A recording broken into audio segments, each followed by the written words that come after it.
Amen. Amen. The fire trucks were everywhere.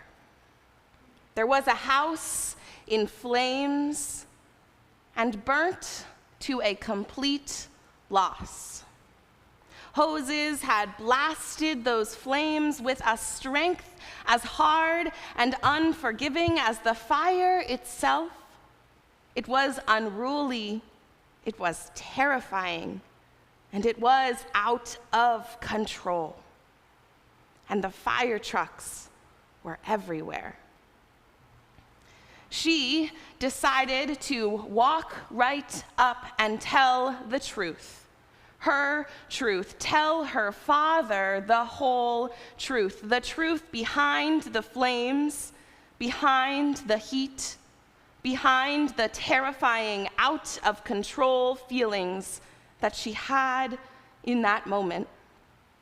And she thought that he would and could immediately send her off to the fires for what she had done. But as the flames blazed in front of her, she remembered the whole truth about the cigarette she snuck, one small fire that became an out-of-control beast.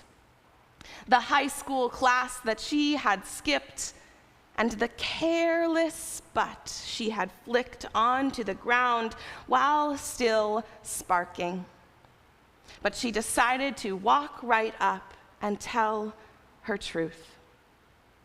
She was thinking in her head and in her heart that she might use the prodigal son speech that she had learned in Sunday school as a small girl. She recalled the words from the story as she prepared herself from the son who is afraid to come back after making a mistake. Father, I have sinned against heaven and before you. I am no longer worthy to be called your child. Treat me like one of your hired hands. Ouch. She felt she was in the wrong, that she had carelessly cost their entire family their home. And for this, she would stand in truth before her father in her sadness and in her unexpected feelings of sin. For in those Sunday school classes, she learned not only of sons who confess to their fathers, but also of a thing called sin and of fires of a place she had heard to be called hell. She did not know what that place was like, but she knew, she thought she knew. Those who mess up, who mistake, who accidentally burn down houses after carelessly flicking a cigarette, go. She walked towards him, her father, and she started her speech, the one from the son asking for a father's forgiveness. But she didn't have to walk very far. She was completely unprepared for what her father did then. Expecting punishment, shame, frustration, anger, rage. She knew that what she had done could be categorized by some as sinful, even though it was an accident. And as she walked towards him, speaking her shame into being and stating her truth, her father did the most painfully wonderful thing he could have done. She thought to herself, she would not have cried if he'd have done anything she expected. But as he approached her, he reached out his arms, reached out for her, and took his daughter in his arms and hugged her mid-sentence. Hugged her so tightly and at first so silently. All he ever said was, all he would ever say was, I love you, and I'm so glad you're okay. I'm so glad you're okay. And so she was speechless and she stripped off her jacket as the heat of the still all too close fire was warm, and she was stripped of her wrongdoing and left only with the love of being rescued, the love of being absolved. In the ash of the home rested the ash of her felt sin, and the wind blew over them both. Past her, gone. She hadn't expected what felt like such completely undeserved forgiveness. Judgment Day. It wasn't anything like what she thought it would be. The fire of her Father's love melted her and cleansed her. The book of Malachi gives us these words: "For he will be like a refiner's fire or a launderer's soap. He will sit as a refiner and a purifier of silver." The fire of her Father's love melted and cleansed her and washed over her like soap, like soiled clothes fresh out of the dryer, like tarnished silver that shines like new once again. Sin washed away hurts, struggles, confusion, sadness, regret, washed away. Love can do this, Malachi reminds us. God can do this. With love and with God, we can do this for ourselves and for one another. Many of us who call ourselves Christians have grown up with an unhealthy fear of what was commonly called Judgment Day. Many of us have wondered and worried about those fires, so much so that even my saying the word hell feels icky and wrong and scary. Do you feel it? We search our hearts and our scriptures for an answer about what judgment from our God might look like. We know it's in the scriptures, or if it will even come at all. I can only tell you what I believe to be true and what I believe a God of love is capable of, and what I believe the same God would never even dream of. But I assure you that if you have wondered, like the girl who feared day after day that her house burned down, that she might be cast off into a world that does not know forgiveness, or if you have felt like the people of the book of Malachi, who wonder about a God that does not seem to punish and who causes us to wonder, where is the God of justice? You are not alone in your wonderings. In our holy humanness, we come as we are, and sometimes we fail.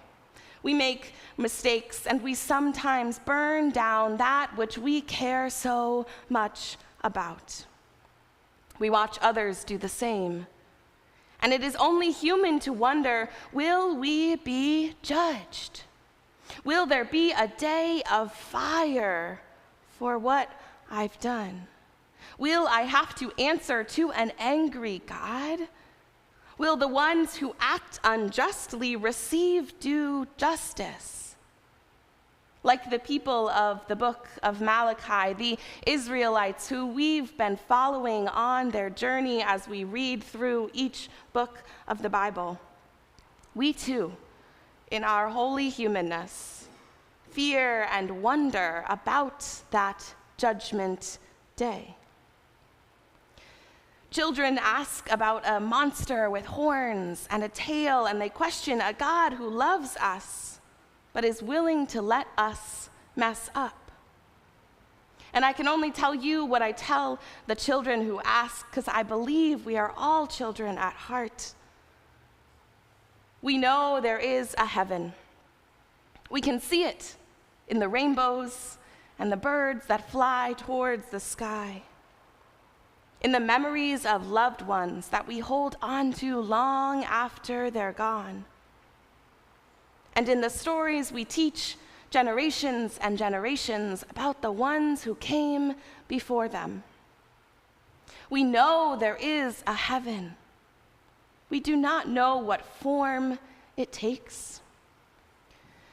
So, what then do we know about not heaven? What do we know about that thing we sometimes call, that word that feels so hard to say? I believe that not heaven is not a place. I believe that is our humanly word that marks anything that separates us from the love of God and from God's self. Lies, fear, hurt, hate, gossip, greed, gluttony, criticism, deception. These are the things that separate us from God. These are the things that draw us towards not heaven. These are the things that we humans built not heaven from. These are flames of our own making. And we are here today as gathered people of faith, of people who make mistakes, who accidentally set fires of hurt and harm and hopelessness. We are here because we are seeking a God who comes to meet us before we even finish our sentence of apology. Judgment is God's gracious refinement. God molding us into the shape of grace like Play-Doh. The good news, the promise of peace, is that God won't let us be until we can give of ourselves honestly. God won't keep forming us, or as the scriptures call it, judging us, until we can come as we are fully. But I invite you to set down that word judgment and instead replace it with grace and forming and shaping. Until we are at peace with ourselves and the world we choose to live in, God will not let us be until we know we are loved. God is the fire that burns inside all of us with goodness until only goodness is left. Judgment Day may come. We don't know what form it will take, perhaps a metaphor. We may just see justice enacted on earth, and we hope that all that is not heaven will one day find refinement and will be polished and shaped and reformed in goodness and glory and love. For he will be like a refiner's fire or a launderer's soap. He will sit as a refiner and purifier of silver. These are the words from Micah. We are called to be transformed in the image of our God, our Creator, trial by fire, a fire of love that melts our hearts. Sometimes painful and wondrous, sometimes feeling unexpected and undeserving, bright and blazing, and lets the ash of our transgressions blow over us in sparks of forgiveness. May you know a God who loves us so greatly, only to create a heaven, perhaps a place, perhaps a feeling, perhaps a way to remember a lifetime of humanity.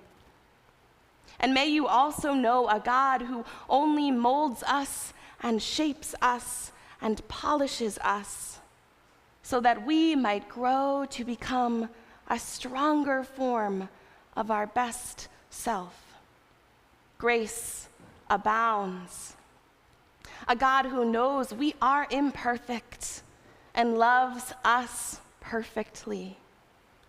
through fire, through brokenness, who forgives us, who lets grace wash over us like wind, and who holds us in our moments of not heaven, and says nothing but, I love you. I'm so glad you're okay. I'm so glad you're okay. Amen.